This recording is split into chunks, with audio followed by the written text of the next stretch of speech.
G'day, g'day. My name's Alan Gamble. Welcome to another episode of Aussie Box Office Charts. Weekend 47. Big exciting week. Let's dive in. We have a new number one. So we're going to fly through the top 10 because we're going to be talking a little bit about the new number one, and it is Wicked for Good. Wicked Part 2 came in at number one with $11.6 million. That is a great opening for 2025. It is well and truly one of the highest openings of the year, and we'll dive into exactly what it did and how it did it after the top 10, which we're going to fly through because there's not too much else that's exciting going on in the top 10. So its opening is 11.6 million for a current total of 13.3 million. That means there's around $2 million in Wednesday night preview screenings. So that's done really, really well. At number 2, we have Now You See Me, Now You Don't with another $1.2 million. It's second week in release, dropping 36%, which is a pretty good hold for a current total of $3.9 million. Edgar Wright's The Running Man drops down to number 3 with another $690,000, dropping 54% in its second week for a current total of $2.6 million. We will have a deep dive into Edgar Wright's openings, which we should have done last week, but I forgot. But we'll do it now anyway, after we're done Wicked. Wicked is the headline topic for this week's episode. And Predator Badlands moves down to number 4. Its third week in release, dropping another 50% with another $600,000 for a current total of $5.3 million. And rounding out the top 5 is Regretting You with another $225,000, dropping 55% in its fifth week of release for a current total of $6.6 million. Moving on to 6 through 10, we have some very low numbers here, but that's because Wicked ate most of the box office. At number 6, we have A Paw Patrol Christmas, moving up to number 6 with another $165,000, dropping 19% in its fourth week of release for a current total of just over $1 million. Begonia sits at number 7 with another $120,000, dropping 40% in its fourth week of release for a current total of $1.6 million. Chainsaw Man Reze Arc sticks around in the top 10 for another week, its fifth week dropping another 51% with another $100,000 for a current total of $3.6 million. The Bad Guys 2 crawls back into the top 10 because the numbers were so low with another $83,000, its 10th week in release, dropping 26% for a current total of $15.7 million, well exceeding the original Bad Guys. And rounding out the top 10 is DDPR D2 with another $75,000, dropping 62% in its second week for a current total of $338,000. That 62% drop is actually pretty okay for an Indian film. They tend to drop really significantly in their second week. And opening outside of the top 10 that we flagged as upcoming, one of which I saw, but apparently I was the only person that saw it, is Sisu 2. Sisu, The Road to Revenge, phenomenal action movie. Opened in 13th with $54,000. A little bit underwhelming there. That's a little bit under what the original did in 2022. Diabolic, however, opened in 38th with just $8,000. Not great news there. And Jay Kelly, which is a Netflix release, so of course there's no box office numbers. That's the top 10. So let's dive into Wicked. So the first thing we have to talk about with Wicked is a chart that we have not updated in months, the top 5 openings of 2025. Because with its $11.6 million opening, Wicked for Good came in with the second highest opening all year. Second only behind a Minecraft movie with its $13.6 million, but knocking off Lilo and Stitch with its $9.2 million, Jurassic World Rebirth with its $9 million, Superman with its $8.1, and F1 the movie is knocked out of the top 5 openings of the year. Really impressive. Good to see this chart back. Hopefully we'll see it again in a few weeks. But that's the first thing that we've got to look at for Wicked. But now let's move over and compare Wicked to Wicked Part 2. And Wicked from last year opened really well at $8.9 million, but Wicked for Good, 11.6. It's yeah, that's a big improvement. Wicked Part 2 has opened better. Let's see if it can hold better. We will be paying close attention, but Wicked from last year did hold really, really well and had really consistent growth. So we'll be watching over the upcoming weeks exactly how Wicked Part 2 does, because reviews were a little bit mixed out of the gate compared to the original, where there's some discrepancies or other people didn't like it. But the next thing we're going to compare and look at just how successful Wicked Part 2 was on opening weekend is the entirety of history of musicals in Australia, as far as I can tell. So this monster of a chart took me way too long to put together, but it is the opening weekends of every musical that I could find that I confirmed as a musical, because I haven't actually seen all of them. I've seen a lot. They're classed as musicals, whether they're animated, whether they're Disney, whether they're live action, Broadway production. They're all classed as musicals according to several sources. So right now, you can see a monster of a chart. We'll dig into everyone later. If you want to screenshot it, I'll zoom in and we'll pan across. But right now, Wicked Part 2, Wicked for Good, is the third highest opening musical of all time. That's pretty good. If we sort this monster of a chart from high to low, and then we drill down on, the top handful, the top opening musical in Australian history is Beauty and the Beast at $13.1 million in 2017. Moana 2, just last year, opened to $12.3 million. And then we have this year's Wicked for Good, opening at 11.6. And then there's a bit of a gap between Frozen and Frozen 2 at just under $10 million. Then we have the original Wicked in 2024 with its $8.9 million. And you can see there's a little downturn. We've got Wonka showing up, The Little Mermaid, Mamma Mia's were pretty good. But before that $4 million, $5 million, that's where musicals sat. What we will do moving forward, probably next week, we'll be looking at these movies and their total gross so we can see how far Wicked Part 2 has to climb to become the highest grossing musical of all time, and we'll see if we can get there.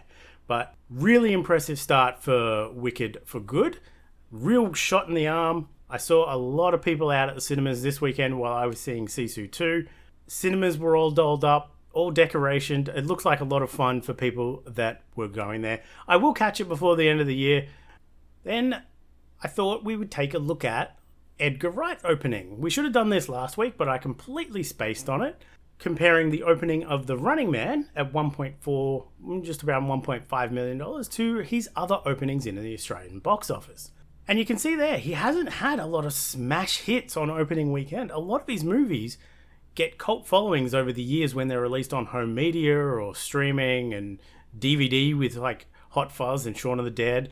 Like, people weren't rocking up to them to see them at cinemas, but they were discovering them or talking about them with friends after the fact, and that's where his status has come from.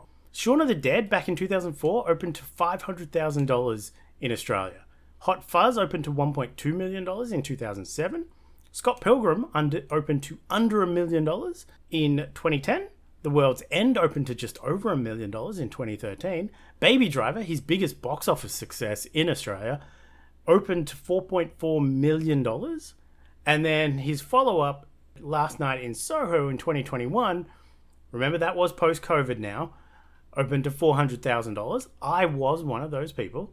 And then The Running Man opened to 1.5. So it's not that off the pace. It's not a Baby Driver success for him, but it's also, it's fine. It's nothing special. It probably had higher expectations, but yeah, let's move on to the top 10. A really quick top 10 because it hasn't changed yet, because Wicked for Good is just outside it. It will be on this chart next week. So the top 10 2025 as it currently stands is a Minecraft movie at number 1, Lilo and Stitch at number 2, Jurassic World Rebirth at number 3, How to Train Your Dragon at number 4, F1 the Movie at number 5, Superman at number 6, Mission Impossible The Final Reckoning at number 7, The Fantastic Four First Steps at number 8, at number 9, Paddington in Peru, and rounding out the top 10 is Bridget Jones' Mad About the Boy. At $16.5 million, Wicked for Good is already at $13.6 million. How high up this chart can it go? The last one, Wicked Part 1, Wicked, I guess, ended up at around $48 million, so that would put it square in number 2 for the year, if it can match it. We will be paying close attention to Wicked for good moving forward. Upcoming this weekend is, in wide release, we have the big one, Zootopia 2, an expected big follow-up to the original that released all the way back in 2016. This time directed by Jared Bush and Byron Howard, starring Jennifer Goodwin, Jason Bateman, Ki-Hugh Kwan, Andy Samberg, and many, many more names. That one I also expect to do fairly big numbers next weekend, so we'll see how that goes. We also have John Cleese Packs It In, a comedy documentary starring John Cleese, obviously. In limited release, so check your smaller and local cinemas. First up, we have Biff, the Brisbane International Film Festival from November 27th to the 30th. If you're located in or around Brisbane, make sure to check that out. I do have multiple tickets already booked. Titles I'm seeing include Mile End Kicks, The Secret Agent, and No Other Choice. Another one I'll also be seeing in limited release this weekend is Wake Up Dead Man, a Knives Out mystery, the third entry in the Knives Out series that have all landed for me so far. Once again, directed by Rian Johnson and starring Daniel Craig, this time alongside Josh O'Connor, Glenn Close, Josh Brolin, Mia Kunis, and Jeremy Renner. And finally, we have Dead of Winter, a thriller from director Brian Kirk, starring Emma Thompson and Judy Greer. So, if you're in Brisbane or around Brisbane, Gold Coast, Sunny Coast, see if there's anything on the Biff schedule that lines up with something that you're interested in. There's a lot of good movies. There's a lot of smaller indie features. There's a lot of internationals that we might not catch. So do yourself a favour and see what's on.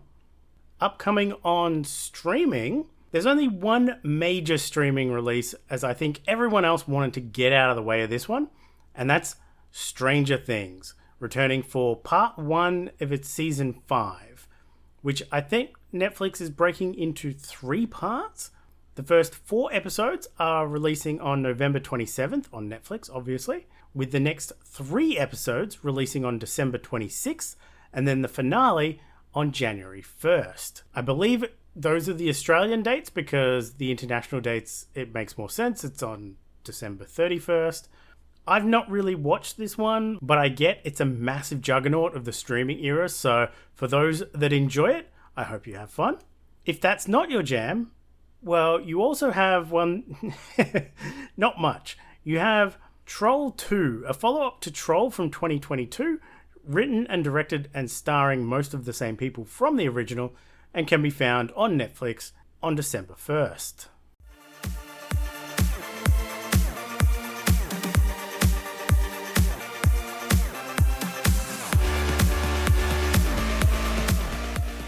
Alright, back up to 5 movies for this week's theme of 2024 release. Well, it turns out I didn't miss much with my picks, but let's dive in anyway. First up was Arthur the King, directed by Simon Selin-Jones, starring Mark Wahlberg, Simu Liu, Natalie Emanuel, and Ali Suleiman. Based on a true story of an adventure race team gaining an unofficial mascot dog during a massive endurance race as he joins the team. This one was fine, nothing amazing, but also nothing you have not seen before many times if you've seen many movies before. Nothing too much to complain about, but also nothing too much to praise. Fairly easy to watch and enjoy, fairly easygoing movie. Next up was The Union, directed by Julian Farino and starring Mark Wahlberg, again, Halle Berry and J.K. Simmons, giving us the tale of a secret special spy agency, but this one is managed by tradies as they struggle to regain the upper hand after an op goes wrong. Another very simple brain-off movie for me. If you don't spot the twist coming like 3 months out, you have not seen many spy thrillers before in your life. It wasn't great, but brain-off and easy to watch in under 2 hours, unlike our next pair of movies. So, speaking of movies that go on way too long, the next movie was Gladiator 2, directed by Ridley Scott and starring Paul Mescal, Denzel Washington and Pedro Pascal. A legacy sequel some 24 years after the original, which I loved and still holds up to this day. A direct sequel following in the footsteps of some kid in the original, which I really think it didn't need that direct connection, since with the collapse in Rome and stuff, you could have done all sorts of stories. I'm glad I held off on watching this one, as it just lacks some of the source of the original. The pacing, the escalation of the story were too fast and then too slow. Within minutes, the main character is in front of the emperors directly, and at 2.5 hours, it was too long. But it was not as long as the next movie I watched, Rebel Moon Chapter 2, The Curse of Forgiveness, which is the 3 hours director's cut edition of Rebel Moon Part 2, The Scargiver, directed by Zack Snyder, starring Sofia Boutella, Digimon Hunsu, Ed Skireen, and Bae Doona, giving us the conclusion of Seven Space Samurai, Rebel Moon Part 1, where you should be able to predict exactly what happens if you've seen any movies before, because it just does all of that. And I'm not going to take 3 hours to get to the point. It was terrible. And that's coming from someone that actually likes a number of Zack Snyder movies. He's a great director, but he needs to let someone else write his movies, because the worst part of this movie is by far the writing. We get one scene where an old general says, "All right, let's be honest and tell our tragic backstories." And they literally go around the table, each giving their own flashback tale of some trauma that most movies would tie in more naturally than all sitting around the table and then doing like 6 flashbacks in a row. Also, the only person who would slow-mo grain harvesting would be Zack Snyder.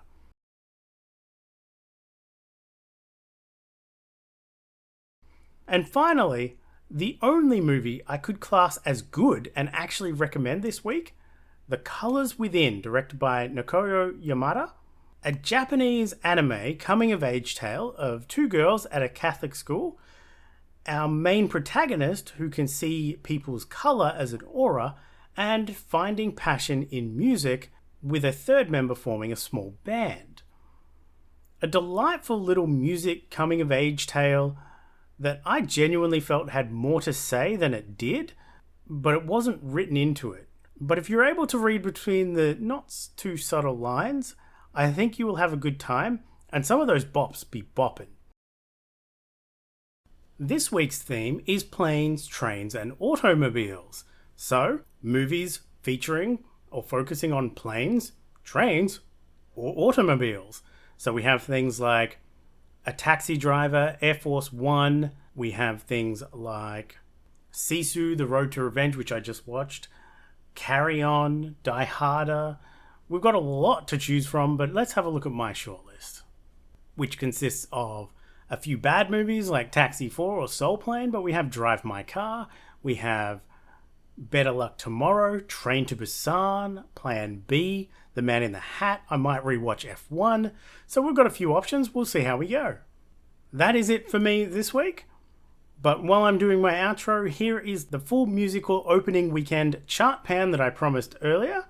So while I talk out what I'm going to see, because I have Biff on this weekend, I have the Friday off.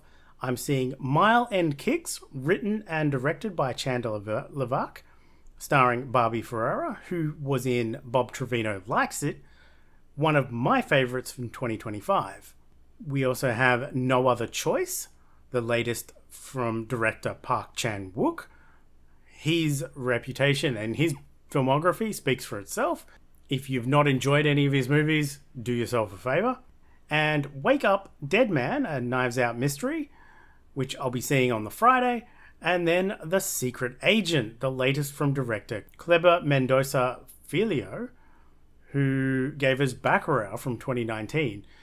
This guy's got some chops, so I'm very keen for The Secret Agent. It's getting a lot of good buzz. I expect it to end up on a lot of end-of-year lists. I'll find out when I go see it. But yeah, that's it from me. Have a good one. Watch my movies. Next week, we'll be looking at Zootopia and the second week of Wicked 2. So we'll see how they hold up and how they release. But apart from that, have a good one. Watch my movies. Bye.